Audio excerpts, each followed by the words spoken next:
அடுத்த கவிஞரை நான் அழைக்கிறேன். ஏன் அழுகிறாய், யாரை தேடுகிறாய் என்று. அடுத்ததாக நம்முடைய கவிதை பாட வரக்கூடிய கவிஞர் ஜேவியர் அவர்களை பற்றி சொல்ல வேண்டும். நான் ஏற்கனவே சொன்ன கூகுளில் எதை தேடினாலும் கிடைக்கும் என்று. நீங்கள் கிறிஸ்தவர்களுடைய கவிதை என்று போட்டாலே அதனுடைய ஜேவியர்களுடைய கவிதைகள் தான் வரும். அப்படி புகழ் பெற்றவர் அவர். சமூக வலைத்தளங்களில் கிறிஸ்தவ சத்தியத்தை விதைப்பவர். வேதாகம மனிதர்களை சாதாரண மனிதர்களுக்கு அறிமுகப்படுத்தியவர். அவர் பைபிள் மனிதர்கள் என்று ஒரு புத்தகத்தை எழுதியிருக்கிறார். வேதாகம மனிதர்களை சாதாரண மனிதர்களுக்கு அறிமுகப்படுத்தவர். இயேசுவுக்கு என ஒரு முகநூல் பக்கம் இருந்தால் ஜேவியரை தான் அதற்கு அட்மினாக வைத்திருப்பார். இயேசுவிற்கு ஒரு முகநூல் பக்கம் இருந்தால் ஜேவியரைத்தான் அதற்கு அட்மினாக வைத்திருப்பார். எனக்கு ஒரு சந்தேகம், ஜேவியர் மென்பொருளாளரா அல்லது மெய்ப்பொருள் உரையாளரா என்று. எப்போதும் சிரித்த முகத்தோடு இருக்கும் ஜேவியருக்கு ஏன் அழுகை என்பது தலைப்பு. எப்போது சிரித்த முகத்தோடு இருக்கும் ஜேவியருக்கு அழுகை என்பது தலைப்பு. அடுத்த 5 மணித்துளிகளுக்கு அரங்கத்தை அதிர வைக்க வேண்டியது உங்கள் பொறுப்பு. வாருங்கள் ஜேவியர், நம் கரங்களை தட்டி அவரை வரவேற்போம். நதிக்கு சலங்கை கட்டி நடமாட விட்டவரே, இலைக்குள் இசையை ஊற்றி இளைப்பாற விட்டவரே, எமக்கும் களம் கொடுத்து களமாட விட்டவரே, தலைவனே இறைவனே தாழ்வணிந்தேனே. நற்செய்தியில் நகைச்சுவையை நளினமாய் புகுத்தி வசீகரிப்பவரே அறிவர் ஜேக்கப் சுந்தர் சிங் ஐயா அவர்களே, கவித்துவத்தில் திரித்துவத்தை கவி சமைக்கும் வித்தகரே அருள் திரு அகஸ்டின் ஐயா அவர்களே, வசீகர குரலோன் கவிதை புயலோன் பாஸ்டர் அருள்தாஸ் அவர்களே, இறையியல் கவிரங்கத்திற்காக வந்துவிட்டு சென்றிருக்கின்ற அருள் திரு சாம்சன் ஞானராஜ் ஐயா அவர்களே, அடைக்கலநாதர் ஆலய நிர்வாகிகளே, உங்கள் அனைவருக்கும் என் அன்பின் வணக்கம். சிலுவை சித்தரே, சிந்தையில் சுத்தரே, கல்வாரி காலடியில் தமிழ்கற்ற புத்தரே, இறையியலின் அத்தரே, இறையேசு பக்தரே, இறையியல் கவியரங்க விதை போட்ட வித்தரே, அன்பின் வணக்கம். கலைஞர் ஊடகத்தில் பணியாற்றும் கலைஞரே, கல்லறை கவிதையினால் காலம் வென்ற கவிஞரே, கர்வத்தை காலடியில் அழித்திட்ட இனியரே, இறையேசு புகழ்பரப்பும் கவியரங்க தலைவரே, பணிவான வணக்கம். இதுக்கெல்லாம் கை தட்டணும். அப்போ தான் டிவியில் பார்க்குறவங்களாம் ஒருத்தர் நடுவில் உக்காந்து இருக்கிறாருன்னு சொல்லி நம்பிக்கையாக இருப்பாங்க.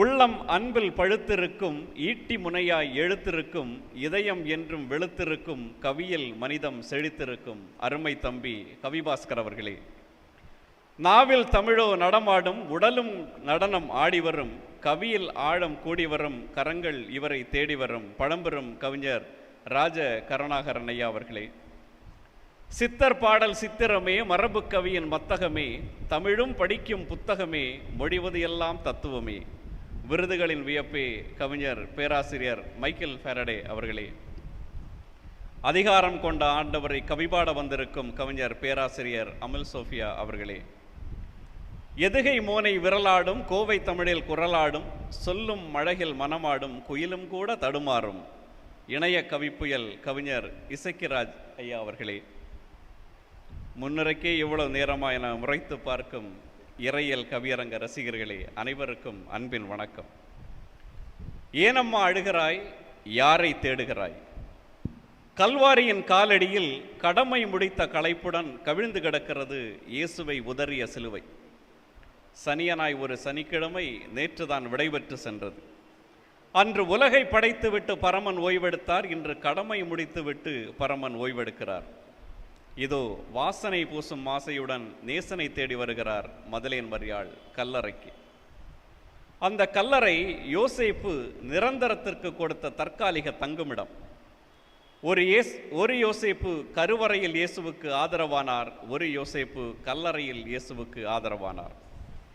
அந்த யோசேப்பு அடைக்கல தந்தையானார், இந்த யோசேப்பு அடக்கத்தை தந்தவரானார். ஜீவன் போனபின் கல்லறைக்கு செல்வதுதான் உலக வழக்கம்.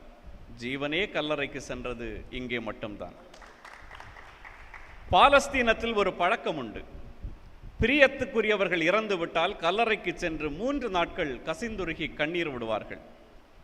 வாசனை குப்பி உடைந்தாலும் வாசனை காற்றில் அலைவதைப் போல உடலை விட்டு பிரிந்தாலும் உயிர் கல்லறையை சுற்றி 3 நாட்கள் அலையும் என்பது அவர்களுடைய நம்பிக்கை.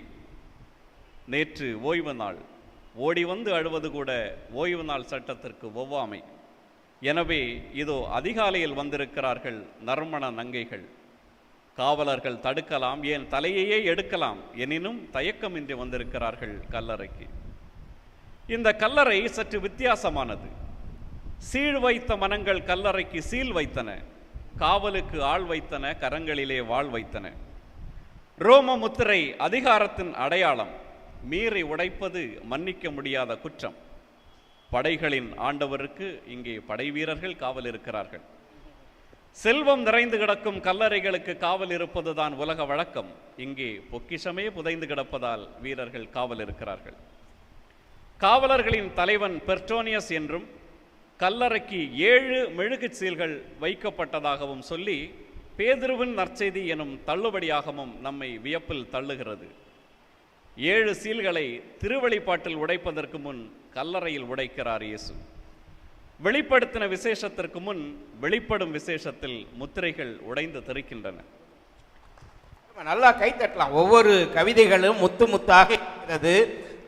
அதனுடைய கொண்டு செல்வது நீங்கள் தான். அங்கே உடைந்த சீல் வார்த்தைகளை தந்தது, இங்கே உடைந்த சீல் வார்த்தையானவரை தந்தது.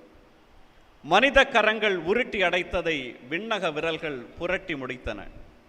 யூதர்கள் உருட்டிய கல்லை தூதர்கள் புரட்டினார்கள். நெற்றியில் எறியப்பட்ட தாவீதன் கல் கோலியாத்தை வீழ்த்தியது. வெற்றியில் புரட்டப்பட்ட கல்லறை கல் தாவீதன் மகனை வாழ்த்தியது. வாழ் முனைகளை தாண்டி நடந்தது வாழ்வின் முனை. வாளோடு இருந்த காவலர்களுக்கு தெரிந்திருக்காது இயேசு வாழ்வோடு திரும்பிச் சென்ற கதை. தன்னை வீழ்த்திய மரணத்தை தானே வீழ்த்தி எழுகிறார் இயேசு. பாவம் கதவை அடைக்கிறது, பாவ நிவாரணம் கதவை திறக்கிறது. கல் புரட்டப்பட்டது, இயேசு வெளியேற அல்ல, நாம் உள்ளே நுழைய. கடவுள் வெளியேற கதவுகள் தேவையில்லை, மனிதன் கண்டுணரவே கல்லும் புரட்டப்பட்டது. சரித்திரத்திலேயே கல்லறைக்கு வெளியே போட்ட தாழ்பாளை உள்ளிருந்து திறந்தது இயேசு மட்டும்தான். கல்லறை எல்லோருக்கும் ஒரு வழிப்பாதை, இயேசுவுக்கு மட்டும் 2 வழிப்பாதை. கர்த்தரை தாங்கிய கல்லறை பட்டுப்பூச்சி வெளியேறிய கூடு போல கிடக்கிறது. புரட்டப்பட்ட கல் உயிர்ப்பின் நற்செய்தியை உறக்கச் சொன்ன முதல் அகர்ணை. ஒரு கல்லறை கலங்கரையான கதை இது. கல்லை புரட்ட வேண்டுமே என கவலையுடன் வந்தவர்கள் இப்போது கல் புரண்டு கிடக்கிறதே எனும் கவலையுடன் நிற்கிறார்கள். அது மூளைக்கல்லை மூடிய கல். கடவுளின் உடல் களவாடப்பட்டதென கலங்கி நின்றாள் மகதலா மரியாள். கடத்தி கொலை செய்வதை கேட்டிருக்கிறோம், இங்கே கொலை செய்தவன் கடத்துகிறார்களா என பதறினாள்.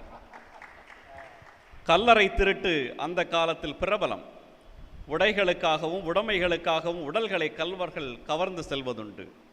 சீசர் கிளாடியஸ் தான் இதை மரணத்திற்குரிய தண்டனையாக்கினார் என்கிறது வரலாறு. மரியாள் கலங்கினாள். அதப்படி காவலர்கள் நிற்கும் போதே கல்வர்கள் களவாட முடியும். ஒருவேளை காவலர்களே கை வைத்தார்களோ? சாத்தியம்தான். இன்று சவுகிதார்கள் தானே சம்பவக்காரர்களாக இருக்கிறார்கள். யோவானும் பேதுருவும் 10 கால் பாய்ச்சலில் பாய்ந்து வந்தார்கள். யோவான் பார்த்தார், நம்பினார்.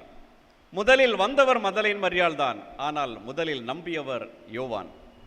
உடையை கண்டு நம்பியவர் உள்ளே செல்ல தயங்கினார். கல்லறைக்குள் கால் வைப்பது யூதர்களுக்கு தீட்டு, அது சட்டம் இட்ட பூட்டு. தாமதமாய் வந்த பேதுருவோ தயங்கவில்லை. படகிலிருந்து தண்ணீருக்குள் குதித்தது போல கரையிலிருந்து குகைக்குள் குதித்தார். உள்ளே உடை கிடைத்தது, எனினும் விடை கிடைக்கவில்லை.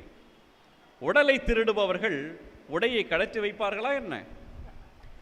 சீடர்கள் இயேசுவின் உடலை மீட்டு பழைய நிலையில் கொண்டு வைக்க நினைத்தார்கள். இயேசுவோ சீடர்களை மீட்டு புதிய நிலைக்கு கொண்டு செல்ல நினைத்தார். இயேசு கல்லறையில் இல்லாதது சீடர்களின் கவலை. நாம் விண்ணறையில் செல்லாததே இயேசுவின் கவலை. கல்லறை காலியாய் கிடக்கிறது. ஆடைகளோ மடிப்பு கலையாமல் இருக்கின்றன. சாவை உதறி எழுந்த இயேசு துணிகளை மடித்து வைத்து கடமையின் பாடத்தை கற்றுத்தருகிறார். தூக்கத்தை விட்டு எழும்பும் போதே போர்வை மடிக்க முரண்டு பிடிப்போர் மத்தியில் மரணத்தை விட்டு எழும்போதும் துணியை மடித்து தனியே வைக்கிறார். இயேசுவை மடித்து வைத்து பின் இயேசுவால் மடிக்கப்படுகிறது ஆடை. மடிக்கப்படும் துணி மீண்டும் வருவேன் என்பதன் யூத அடையாளம். உணவு மேஜையில் தலைவர் துணியை மடித்து வைத்தால் மீண்டும் வந்து உண்பார் என்பது பொருள். பயணம் செல்லும் தலைவர் துணியை மடித்து வைத்து சென்றால் மீண்டும் வருவார் என்பது பொருள். இயேசுவும் ஆடையை மடித்து வைத்து விட்டு வெளியே சென்றிருக்கிறார். அவர் மீண்டும் வருவார் என்பதன் உத்தரவாதம் அது. திறக்கப்பட்ட கல்லறை இயேசுவின் உடல் திருடப்பட்டதோ எனும் சந்தேகத்தை விதைத்தது. மடிக்கப்பட்ட ஆடையே உயிர்ப்பின் மகிமையின் உயிர்ப்பை உறுதி செய்தது. உயிர்ப்பு புன்னகையுடன் தொடங்கவில்லை, மரியாளின் கண்ணீருடன் தொடங்கியது. கல்லறைக்கு வெளியே கதறி அழுதாள் மதலேன் மரியாள். இயேசுவால் வாழ்வை கண்டவள் இப்போது இயேசுவையே காணாததால் அழுகிறாள்.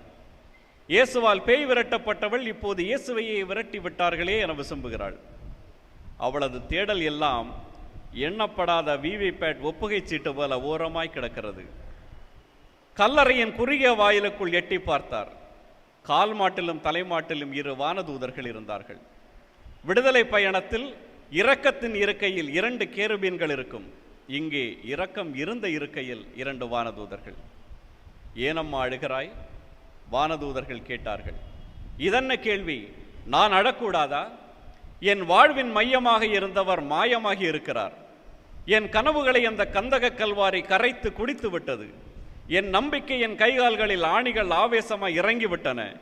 என் எதிர்காலம் கல்வர்களிடையே கதறி கதறியே உயிர் விட்டது. இப்போது குகையில் இருந்த உடலும் புகையைப் போல மறைந்திருக்கிறதே.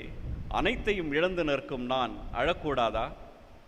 கண்ணில் அடைமழை அடிக்க மரியாள் திரும்பினாள். ஏனம்மா அழுகிறாய்? இப்போது ஒரு புதுக்குரல் மரியாவின் காதுகளில் குதித்தது. ஏனம்மா அழுகிறாய்?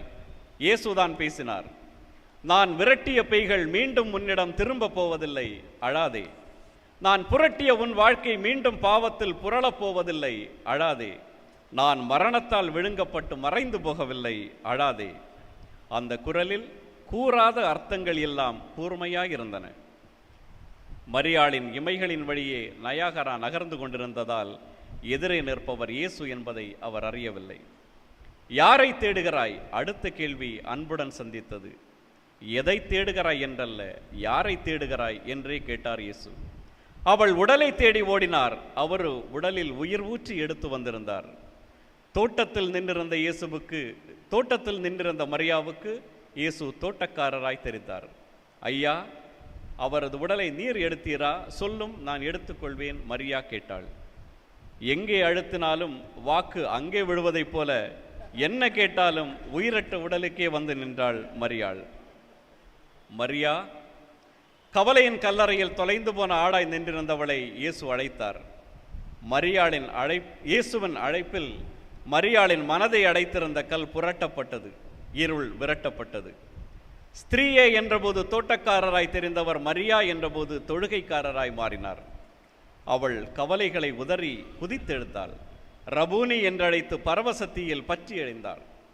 இயேசு மரியாவின் அன்பினால் மீண்டும் ஒருமுறை உயிர்த்தெழுந்தார். தேடுங்கள் கண்டடைவீர்கள் என்ற இயேசு தன்னை தேடியவரை கண்டடைகிறார். தேடியவர் மரியாள்தான், ஆனால் கண்டுபிடித்தவர் இயேசு. நாம் இயேசுவை தேடினால் அவர் நம்மை கண்டடைவார். சடலத்தை காண வந்தவள் சரித்திரத்தை கண்டாள். என்னை பற்றி கொள்ளாதே, என்னை பற்றி சொல் என்றார். பாதத்தை பற்றி கொண்டு பணிந்து கிடப்பதல்ல, சிறகுகளை விரித்து கொண்டு பறந்து திரிவதே நற்செய்தி அறிவித்தலின் தேவை.